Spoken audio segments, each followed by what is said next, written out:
चुनाव आयोग है, स्टेट इलेक्शन कमीशन है दिल्ली का। उन्होंने सुबह सुबह एक प्रेस इनविटेशन भेजा कि आज शाम को 5 बजे चुनाव आयोग एमसीडी के चुनावों की तारीख का ऐलान करेगा, डेट्स ऐलान करेगा, किस तारीख को नॉमिनेशन होगा, किस तारीख को विड्रॉ किया जा सकता है, चुनाव किस तारीख को होंगे। शाम को 5 बजे चुनावों का ऐलान होना था, तारीखों का ऐलान होना था।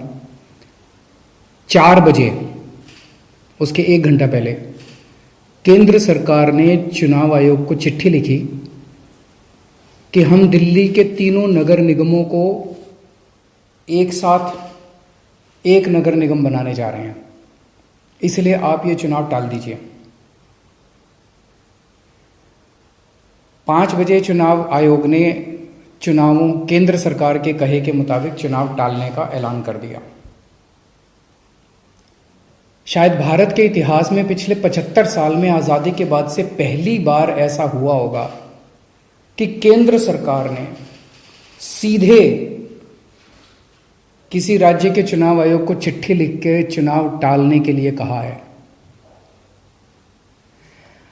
लोगों के अंदर बातचीत चल रही है कि 2-3 बातें चल रही हैं।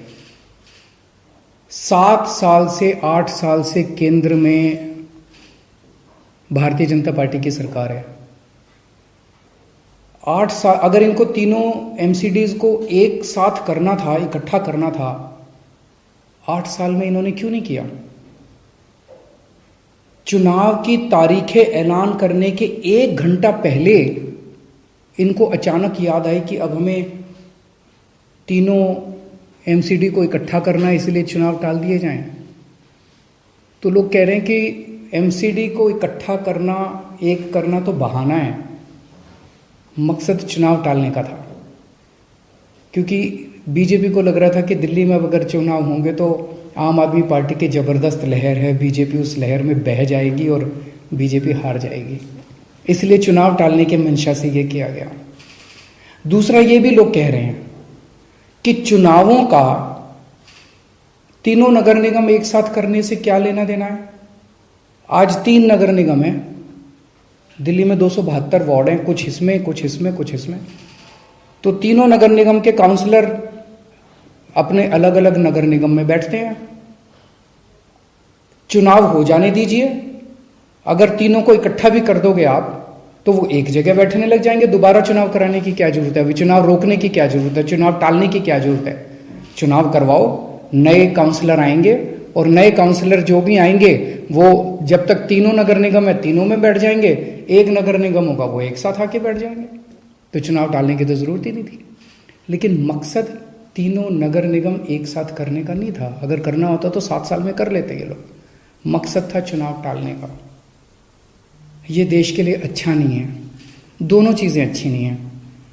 जो केंद्र सरकार ने चिट्ठी लिख के चुनाव टालने को कहा वो भी ठीक नहीं है, और चुनाव आयोग केंद्र सरकार के सामने झुक गया और चुनाव टाल दिए, ये भी अच्छा नहीं है जनतंत्र के लिए। मेरी हाथ जोड़ के प्रधानमंत्री जी से अपील है, प्रधानमंत्री जी, सरकारें आती जाती रहेंगी, कल आप भी नहीं होंगे, कल मैं भी नहीं होऊंगा। हम इम्पोर्टेंट नहीं हैं, लोग इम्पोर्टेंट नहीं हैं, पार्टियां इम्पोर्टेंट नहीं हैं, देश इम्पोर्टेंट है।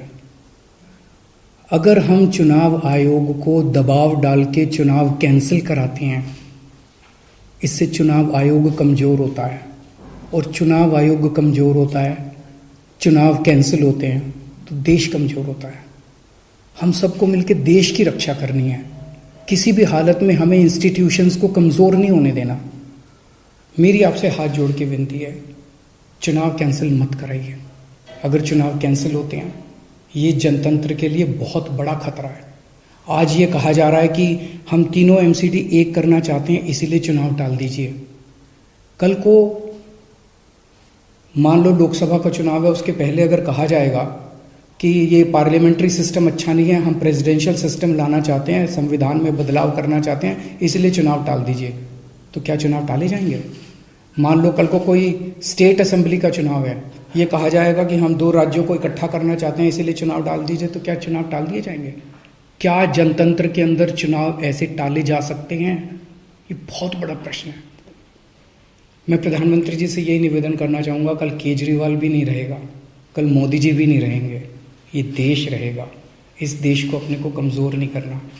मुझे नहीं पता कि राज्य के हमारे जो स्टेट इलेक्शन कमिश्नर हैं उन पे ऐसा क्या प्रेशर डाला गया, उनको क्या धमकी दी गई, इनकम टैक्स की, ईडी की, सीबीआई की कोई धमकी दी गई, या वो अभी अप्रैल में रिटायर हो रहे हैं तो उनको पोस्ट रिटायरमेंट कोई लालच दिया गया, मुझे नहीं पता क्या दिया गया, लेकिन वो इंडिया टीवी हर वक्त हर जगह डाउनलोड करने के लिए सर्च करें India TV news Google play store या ऐप स्टोर पर।